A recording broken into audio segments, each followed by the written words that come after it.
السلام علیکم، I am Sana vlog channel Pakistan سے۔ امید ہے آپ سب خیریت سے ہوں گے۔ اللہ پاک آپ سب کو اپنے حفظ و امان میں رکھے، مجھے بھی اپنی ڈھیر ساری دعاؤں میں ہمیشہ یاد رکھے گا، اور مجھے لائک اور سبسکرائب کرتے جائے گا، اور مجھے کمنٹس کر کے بھی اپنی رائے سے آگاہ کرتے جائے گا۔ آج کا ہمارا ٹاپک ہے، وقار نے اپنی صفائی میں آگے جھوٹ بولا یا سچ؟ شمع نے کہا کہ جو کچھ میں کہہ رہی ہوں یہ سچ ہے نا؟ میں نے بالآخر ہتھیار ڈال دیے۔ شادی کرنا چاہتے ہو اس سے؟ اس نے آنسو بھری آنکھوں سے پوچھا۔ میں نے ڈرتے ڈرتے کہا ہاں۔ اس نے کہا کر لو۔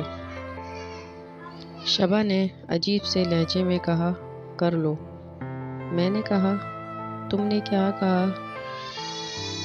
شمع نے عجیب سے لہجے میں پھر کہا میں نے کہا کہ تم شادی کر لو اس سے۔ میں نے تصدیق چاہی۔ ہاں تم نے ٹھیک سنا ہے، لیکن میری ایک شرط ہے، وہ بولی۔ مجھے پکا یقین تھا کہ شمع مجھ سے اب آخرکار طلاق ہی مانگے گی، اور وہ اس بات پر مصر ہوگی کہ مجھے طلاق دو اور پھر کسی سے بھی شادی کرتے رہو۔ اور میں کسی بھی صورت اسے طلاق نہیں دینا چاہتا تھا، کیونکہ شمع مجھے اچھی لگتی تھی، اور دوسری طرف میں نگار کو بھی نہیں چھوڑ سکتا تھا، کیونکہ میں نے اس سے شادی کا وعدہ کر لیا تھا۔ میں اس کی آنکھوں پر مر مٹھا تھا۔ کیا اسے معلوم ہے کہ میں اس گھر میں رہتی ہوں؟ اس نے پوچھا۔ میں نے سچ بتا دیا کہ میں نے ابھی اسے کچھ نہیں بتایا ہے۔ شمع نے کہا کہ تم اسے بتا دو کہ میں تمہاری بیوی ہوں اور میں اس گھر میں رہتی ہوں، اور میری یہ شرط ہے کہ تم اسے بیاہ کر اسی گھر میں لاؤ گے۔ میں موت تو برداشت کر سکتی ہوں، لیکن تمہاری جدائی ہرگز برداشت نہیں کر سکتی۔ میں چاہتی ہوں کہ تم اس سے شادی کر کے کہیں اور گھر دلانے کے بجائے اسی گھر میں لے آؤ، تاکہ تم بھی میری آنکھوں کے سامنے ہمیشہ رہو۔ تمہیں اندازہ نہیں ہے کہ میں تم سے کتنی محبت کرتی ہوں۔ یہ کہہ کر وہ مجھ سے لپٹ گئی اور نہ جانے کتنی دیر تک روتی رہی۔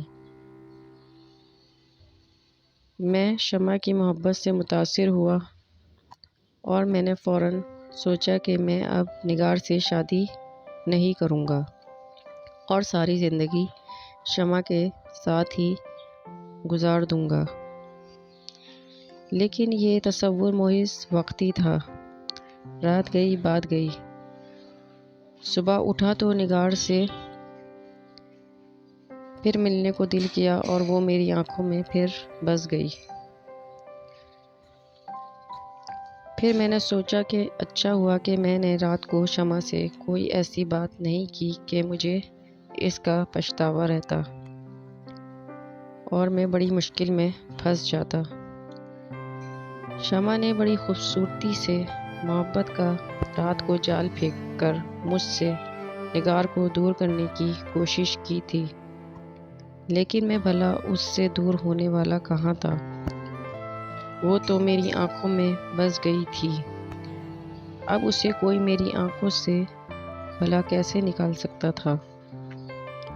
شمع کی خواہش کے مطابق میں نے نگار کو شمع کے بارے میں بتا دیا تھا۔ اس نے اس بات کا کوئی خاص اثر نہیں لیا۔ وہ ہنس کر بولی، تو پھر کیا ہوا؟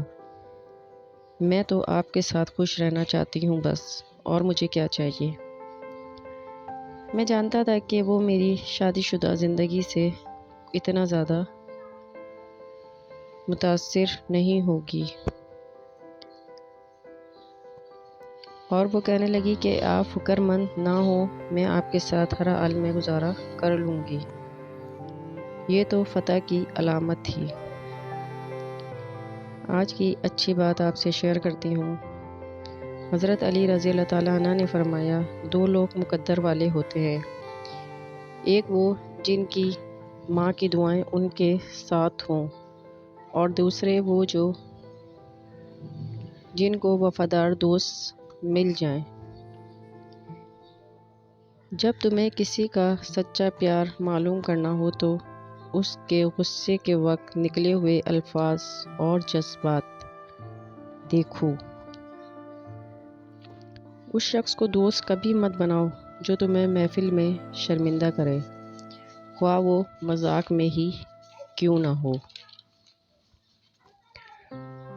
دوستی اور محبت ان سے کرو جو نبھانا جانتے ہوں، نفرت ان سے کرو جو بھلانا جانتے ہوں، اور غصہ ان پر کرو جو منانا جانتے ہوں۔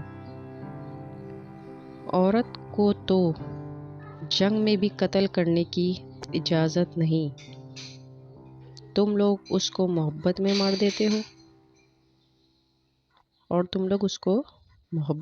دیتے ہو، ملتی ہوں پھر کل آپ سے اپنے ایک نئے ٹاپک کے ساتھ۔ اپنا خیال رکھیے گا اور مجھے سبسکرائب کرتے جائے گا۔ اللہ آپ سب کا حافظ و نافذ۔ اللہ حافظ۔